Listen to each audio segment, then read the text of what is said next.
Okay, so what's the deal with Hamlet? For over 400 years, people have called it the greatest play ever written, period. But one of the most famous poets of the 20th century called it an artistic failure. So which one is it? A masterpiece or a mess?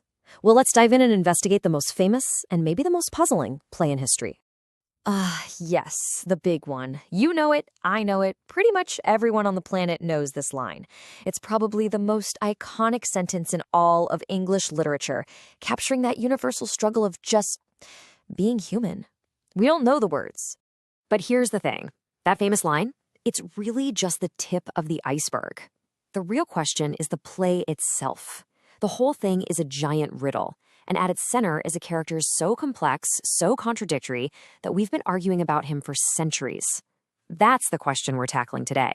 All right, so let's start with the man himself. To understand this play, you first have to get your head around the enigma that is Prince Hamlet. And this really gets to the heart of it. Hamlet isn't just one thing.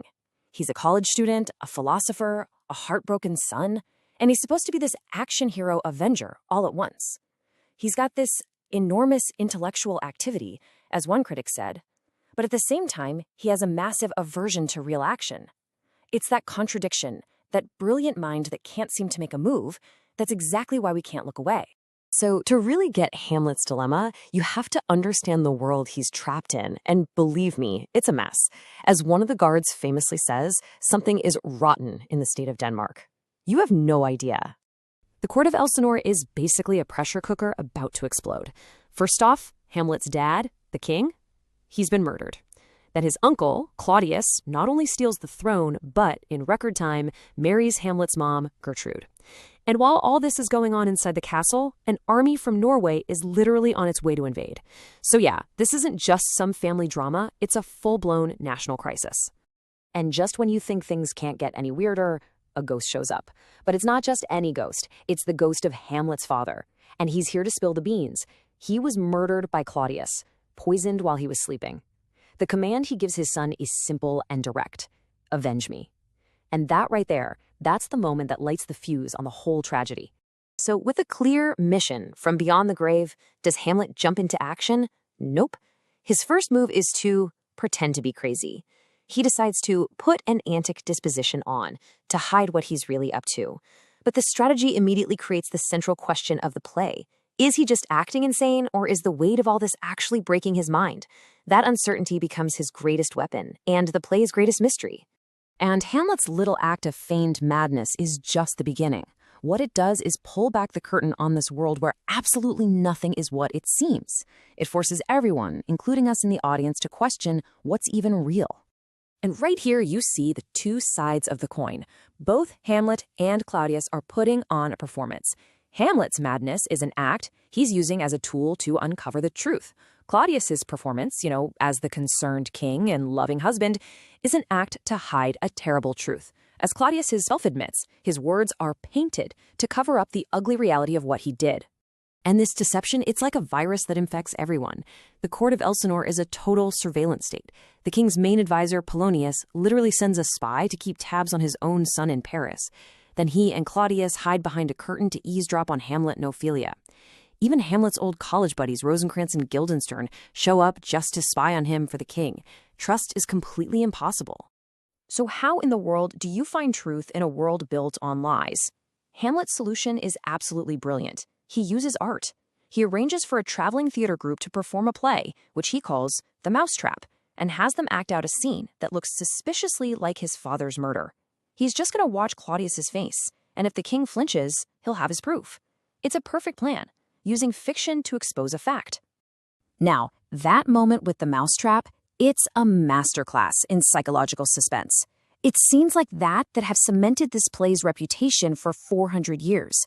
And yet, for all its brilliance, a pretty shocking accusation was leveled against it back in 1919 by one of the most respected critics on the planet. Yep, you're reading that right. T.S. Eliot, the giant of modern poetry and criticism, called Shakespeare's most celebrated work a failure. He flat out argued that the play is fundamentally flawed, that it's a mess that just doesn't quite work. So what on earth was his problem with it? Okay, so Eliot's whole argument hinges on this fancy-sounding concept, the objective correlative. It sounds complicated, but the idea is actually pretty simple. Think about a scary movie. The director doesn't just have someone say, "I'm scared." Instead, they show you things: a dark hallway, a creaking door, a strange noise. That chain of events is the objective correlative. It's the stuff on the outside that creates the feeling on the inside. So here's Eliot's big point. He argued that Hamlet's main emotion isn't even about Claudius killing his dad. It's about this overwhelming, overpowering disgust he feels toward his mother, Gertrude, for her quick marriage. Eliot claimed that this feeling is so huge and complicated that Shakespeare couldn't find an objective correlative for it. The emotion seems way bigger than the facts of the play, which leaves Hamlet's motivation and the whole play feeling kind of confusing and off balance. For decades, that artistic failure label actually stuck. But what if Eliot's big problem with the play is actually the whole point? So let's flip this around and look at how this supposed flaw might just be the play's true source of power. See, what Eliot saw as a bug is in fact the central feature. The play's refusal to give us neat, tidy answers is what makes it so powerful. Hamlet's world is confusing and morally gray because, well, so is our world. The play isn't a flawed piece of art. It's a perfect mirror of our own confusion when we face life's biggest questions. I mean, the whole play is built on questions. It starts with a question, who's there? And it never really stops. It forces us to ask, how do you get justice in an unjust world? How can you know what's true when everyone is lying? What does it even mean to be sane in a world that feels completely mad? These aren't flaws in the writing. They are the huge, timeless human questions the play forces us to confront. And nowhere is this clearer than in that famous gravedigger scene. When Hamlet holds the skull of Yorick, the court jester he knew as a kid, he's staring reality right in the face. He's confronting the great equalizer, death. All our plotting, our laughing, our worrying, it all ends up as dust. It's a moment that strips away all the nonsense and asks what any of it really amounts to. And in the end, after the stage is littered with bodies, what is Hamlet's final concern? It's not about his soul, it's about his story. He begs his only friend left alive, Horatio, to explain all the chaos, to make sense of the tragedy. And that is the play's final brilliant move. It leaves us with the same job it leaves Horatio, to keep telling the story, to keep wrestling with its questions, and to find our own meaning in its beautiful, heartbreaking mystery.